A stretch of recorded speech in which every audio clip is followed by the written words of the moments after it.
Nag is a prefix for a verb. It makes it past tense.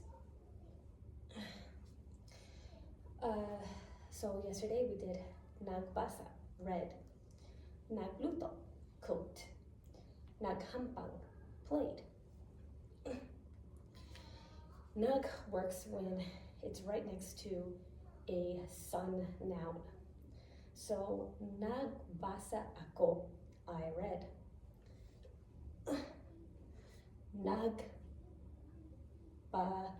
Nagluto ang bata, the child cooked.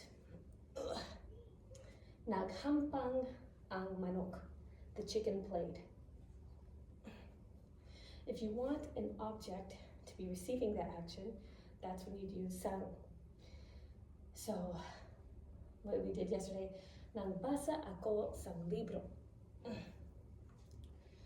We can say, nagluto ako sang manok. Naghampang ang bata sang manok. So you can use this very simple past tense sentence structure for about any kind of verb or noun you think of. You can try it out.